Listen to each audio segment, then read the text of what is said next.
இன்னைக்கு நம்ம ஊரு நாட்டாமாவோட புது டிராமா என்ன? ஏர்போர்ட் மூர்த்திய விடுதலை சிறுத்தைகள் கட்சிக்காரங்க எல்லாம் சேர்ந்து தாக்கிட்டாங்க. ஏர்போர்ட் மூர்த்தி என்னன்னே எல்லாரும் தாக்கிட்டாங்கன்னா மத்தவங்க கதையெல்லாம் என்ன ஆகுது அப்படின்னு சொல்லிட்டு நம்ம நடிகர் திலகத்தை மிஞ்சி நடிச்சிட்டு இருப்பாரு. அதுதான் போயிட்டு இருக்குது அன்னைக்கு. நம்ம நாட்டமா மறந்துடுவாரு. தன்னோட கட்சி நாம் தமிழர் கட்சி என்ன மாதிரி ஒரு கட்சி அப்படின்னு மறந்தே போயிடுவார். என்னமோ விடுதலை சிறுத்தைகள் கட்சி தான் அந்த மாதிரி பண்ற மாதிரியும், திமுக தான் அந்த மாதிரி மிச்ச கட்சியெல்லாம் உட்காந்து கதை பேசிட்டு உட்காந்துருப்பாரு. வீரலட்சுமி எனக்கு சப்போர்ட் பண்ணாங்க அப்படின்றதுக்காக அவங்க கோயிலுக்கு போன போது அங்க போலீஸ்காரங்க முன்னாடிதான் நாம் தமிழர் கட்சிக்காரங்க தாக்குனாங்க. அது சீமானுக்கு மறந்து போச்சாமா? பாப்பேன் இல்லாட்டி வெட்டி போட்டுட்டு போயிடுவேன் அப்படின்னு என்னையும் வீரலட்சுமியும் ஒரு வீரவசனம் சொன்னாரு. அதை மறந்து போயிட்டாராமா. சீமானுக்கெல்லாம் மறந்துடும்.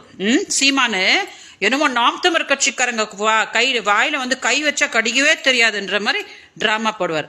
நல்லா நடிப்பாரு.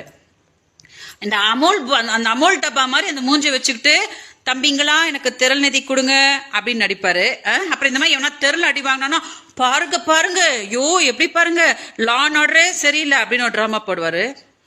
பேசுனா யூடியூப்ல உட்காந்து இந்த மாதிரி கொச்சையா எதிர்க்க இருக்கவங்கள பத்தி பேசினா தெருல அடி விழதான் செய்யும். சரியா? எல்லாரும் மனசுல வச்சுட்டு பேசணும். அட்லீஸ்ட் அவங்க அடிச்சதோட விட்டாங்க. சீமானோட நிலைமை என்ன ஆச்சு பாத்தீங்கல்ல? வலசரவாக்கம் ஸ்டேஷன் வெளியில வாயை மூடிட்டு போயிருந்தா இந்த பிரச்சனை இவ்வளவு தூரம் வந்திருக்காது.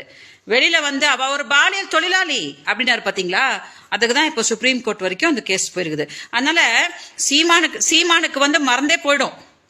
சீமான் என்னமோ அப்படியே நேர்மையா ஐயோ நாங்க யாரும் எதுவுமே பண்ண மாட்டோம்ப்பா, அவ்வளவு நேர்மையான கட்சிப்பா அப்படின்னு சொல்லி ஒரு டிராமா போட்டுக்கிட்டே இருப்பாரு. இவரது இருக்குது சுப்ரீம் கோர்ட்டுக்கு எல்லாம் போகும் இல்லையா இவர் பண்ணதெல்லாம், அப்ப இருக்குது. வணக்கம்.